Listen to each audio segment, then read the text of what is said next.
My pal Ice-T surviving the game. Hey, coming up on MonsterVision, we got a couple more.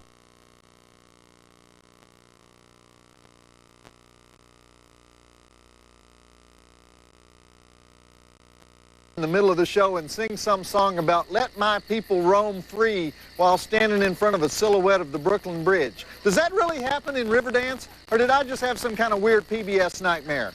How many black people live in Ireland? All of them are in this show, right? How did Riverdance become the most beloved video of cultural yuppies everywhere? Because it's not like we hadn't seen this dancing before. You know where you can see this dancing every week? On the live broadcast of the Grand Ole Opry on the Nashville network. They've had Irish cloggers on there for, what, 1,700 years? And how many hours can you watch clogging anyhow? After the first 30 minutes of watching these paralyzed at the waist ice queens kicking the floor like lesbian soccer players, you tend to go, these Irish girls just don't get out much, do they? I mean, your mind wanders. You're watching it going, wonder what she'd look like if they did that naked.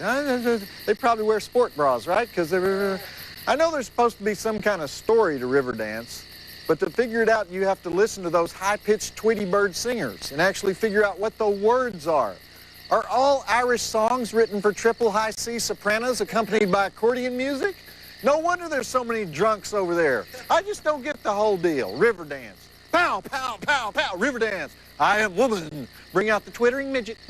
Okay, more accordion music. How about a zither solo? Isn't this wonderful? It's so enriching. Somebody write in and explain this to me, okay? And speaking of midgets, we're going to watch Ghoulies right now, and it's about this newly married couple who inherit a haunted mansion where, Jonathan's daddy once ripped out his mama's heart and let her get eaten up by rat monsters. But now Jonathan starts reading the magic books in the basement and dressing up like a Ku Klux Klan member and holding a spear up and saying weird Latin phrases backwards until his eyes turn green and his robes start flying in the wind and these little yellow intestine creatures show up and then two midgets offer to serve him forever. I don't want to give any more of it away, so I won't say anything more. I'll give you those drive-in totals at the next break. Roll the movie. And also, on Riverdance, why do they do extreme close-ups?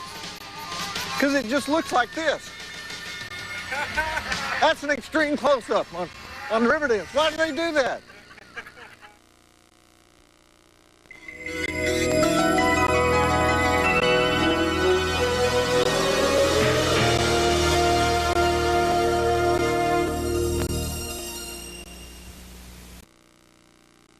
Hi, I'm Rusty, the MonsterVision mail girl. It's not an easy job, especially when Joe Bob says something really annoying, and I have to deliver 20 times as many letters from MonsterVision viewers. But don't worry, I work out 5 times a week to make sure I can handle anything you want to send my way. Come visit me at MonsterVision website, tnt.turner.com/MonsterVision, and I'll show you what I mean. See Rusty deliver the MonsterVision fan mail to Joe Bob Briggs every Saturday night on TNT. Back to MonsterVision host Joe Bob Briggs and Ghoulies on TNT. Hey, I know. Let's do a ritual. That's called a transition in a Charles Band movie. Ghoulies was, believe it or not, one of the most successful movies ever made by Empire Pictures, the company that Charles Band ran in the 80s. Even though everybody knew it was a cheap ripoff of Gremlins, but the advertising posters had a picture of a ghoulie emerging from a toilet, which the critics said was a most appropriate image for where the movie came from and where it belonged. Anyway, I just want to point out 2 things and then we'll move on. The guy in the kitchen who's trying to impress Donna, and he says, "Hi, my name is Dick, but you can call me Dick." That actor's name is Keith Joe Dick. And the actress who plays the very beautiful and desirable Donna that Dick is hitting on, that she has that conversation about going out with Toad Boy, remember her? That actress is Mariska Hargitay, daughter of Mickey Hargitay and Jane Mansfield. Now, I don't know if anybody even remembers Mickey Hargitay anymore, famous pro bodybuilder who got lots more famous when he married Jane. So anyway, Mariska has those Jane Mansfield genes going for her, which is a much better thing than having those Mickey Hargitay genes going for her. But anyway, that's her, and this is Ghoulies, and let's move it along. And oh, the drive-in totals, I promised you those. We'll do those now. We have 9 dead bodies, 2 breasts. We won't be seeing those, of course. Tongue-talking, whining, wailing, face-eating, rat attack, spear-chucking, exploding heart, laser eye special effects, kung fu, midget foo, tongue foo, and devil foo. 2.5 stars. Check it out, and we're going to be here all night long, waxing poetic and waning poetic. Roll it.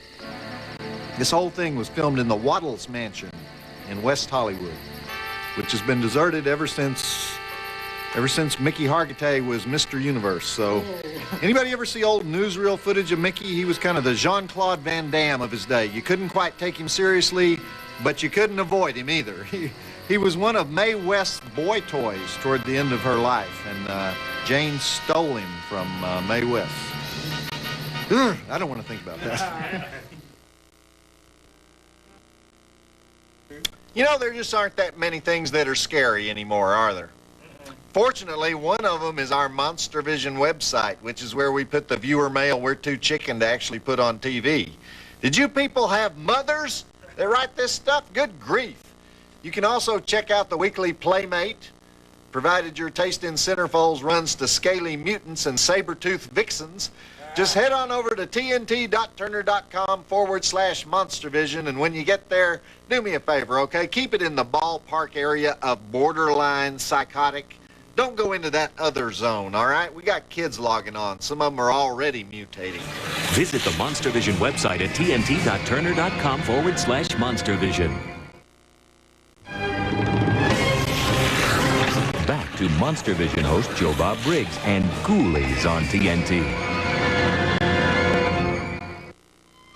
So if Jonathan and Rebecca are still college students, they must be especially stupid college students because they both look about 35 years old and they still haven't graduated. Ghoulies is kind of a throwback to the 50s, isn't it? Including the performance of Lisa Pelican as the long-suffering girlfriend, or is she a wife? Girlfriend or wife, I can't tell. Anyhow, he says, I've decided not to go to school anymore. I'm just going to clean the house. And she says, fine, dear, whatever's best for you. And he says, hey, let's do a satanic ritual.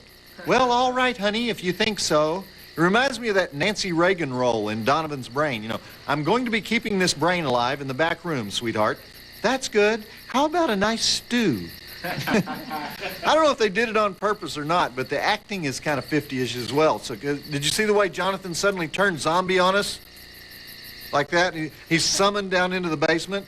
You know he's turned zombie because he goes straight out of a Roger Corman film from the 50s, which is appropriate because the interiors of this movie were filmed at Roger Corman's studio, which is a converted lumberyard in Venice, California. Okay, enough B-movie trivia. Let's get some Ghoulies going here. Roll it. See, pretty soon, I know, they're going to start talking about their relationship. What are the 7 most dreaded words in the human language, guys? We need to talk about our relationship, right? I usually have a great comeback for that. We do? Another comeback I have is, huh? One thing you should never say is, can it wait till the game's over? Don't say that. You can get permanently injured saying that. I have this mark. Well, I'm not going to go into it. Just don't say that. When you enter the MonsterVision caption contest, don't just string a bunch of cuss words together and tell us that's funny. Only Jack Nicholson can do that. If you really want that MonsterVision t-shirt, then impress me with your sincerity. Try something witty, or at least amusing. Don't make us snicker. Make us roar with unabashed delight. Go to tnt.turner.com/MonsterVision and make the 6-headed jury laugh and turn over a new leaf in your life, okay? Play the Monster Caption Contest and win a free t-shirt at tnt.turner.com/MonsterVision. Back to MonsterVision host Joe Bob Briggs and Ghoulies on TNT. So the girlfriend is gone, and that leaves Jonathan alone in the house with his pentagrams and his talismans and his cute little furry mucus-covered reptilian pets. And we're going to leave him there for a minute while we read a little viewer mail in the segment we call Joe Bob's Advice to the Hopeless. And helping us out is Miss Gunderson's Whole Wheat Tortilla 1994, Rusty, the TNT mail girl. Gunderson's Whole Wheat Tortillas. They had a motto I liked. What was that motto? We like them healthy. That's it. And I couldn't agree more. Unfortunately, it was false advertising. What? What do you mean? They were using food coloring to make the tortillas brown. That's disgusting.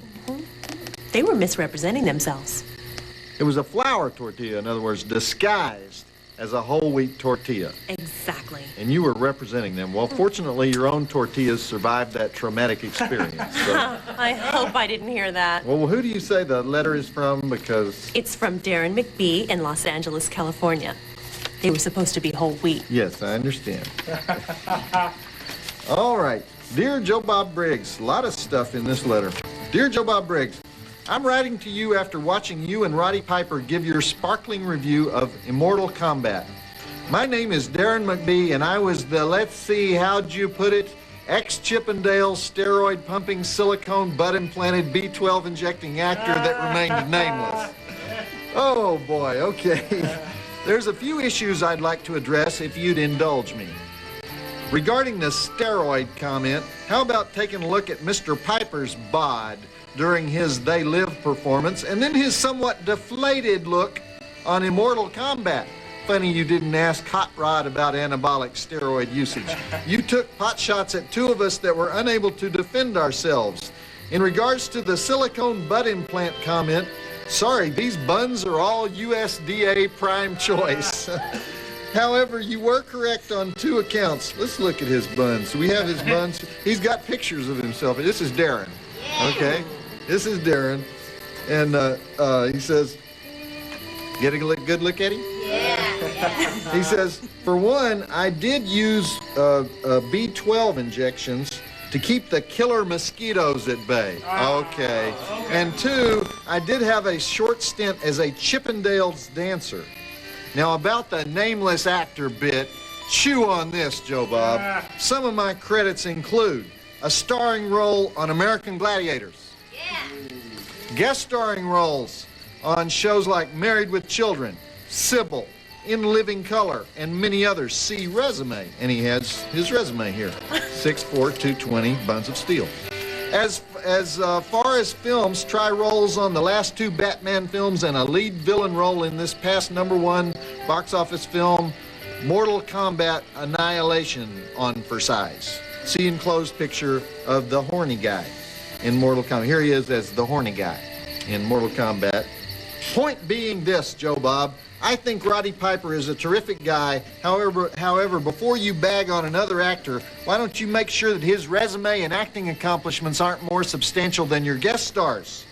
Oh, by the way, have you seen the National Sprite commercial where the karate guy gets cracked in the head by the Sprite bottle? If not, ask around. I bet a bunch of your co-workers have, with much love and fond affection. Let's not go that far, Darren. Peace, Darren McBee. Wow. Do you realize what's happened here, Rusty? What?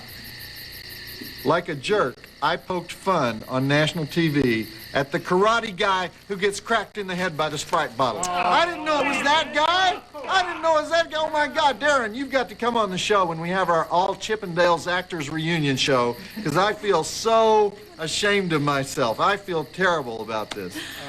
Who is he again? He's the Chippendale dancer in Immortal Kombat with the Buns of Steel. You know, the guy who used to be on American Gladiators, and he did that great guest star turn on Sybil. It's Darren McBee. It's the Darren McBee. He wrote us a letter. Oh, okay. I'll never get another movie role the rest of my life because you realize what I did to myself? No. I made fun of his B12 injections, and all that time, those Buns of Steel are legitimate.